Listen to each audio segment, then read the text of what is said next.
বিশাল গাড়ির মিছিল দিয়েই চমক। হিমন্ত, অতুল, কৌশিক, কৃষ্ণেন্দুর প্রতি কৃতজ্ঞতা প্রকাশ। হাতি সিম্বল নিয়ে দক্ষিণ করিমগঞ্জে ফিরতেই জনজোয়ারে ভাসলেন ইকবাল। প্রায় 15 বছর পর দ্বিতীয়বার প্রতিদ্বন্দ্বিতায় নেমেছেন ইকবাল হোসেন। মাঠ সেই দক্ষিণ করিমগঞ্জ, কিন্তু দল ভিন্ন।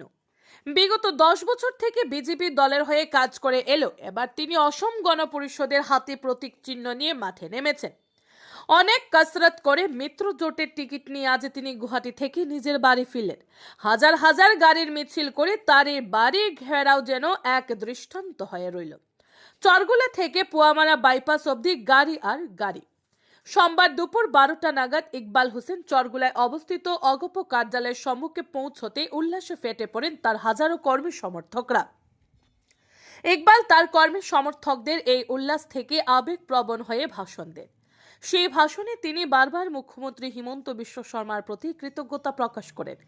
মিত্র জোটের টিকিট প্রাপ্তির পেছনে অসম গণ পরিষদ দলের সভাপতি অতুল বরা, মন্ত্রী জয়ন্ত মল্ল বড়ুয়া, কৌশিক রায়, কৃষ্ণেন্দু পালের অবদানের কথা উল্লেখ করে তাদের ধন্যবাদ জ্ঞাপন করেন তিনি।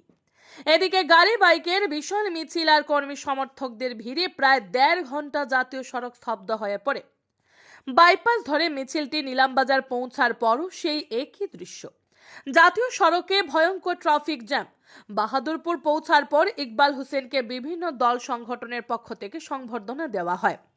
নিজের জন্ম মাটি বারুই গ্রামেও আজ বিপুল সংবর্ধনার জোয়ারে ভাসেন ইকবাল হোসেন।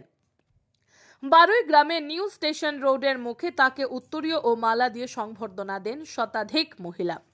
বারুই গ্রাম থেকে আজিমগঞ্জ পর্যন্ত মিছিল করে আজ রীতিমতো সবাইকে তাক লাগিয়ে দেন ইকবাল হোসেন।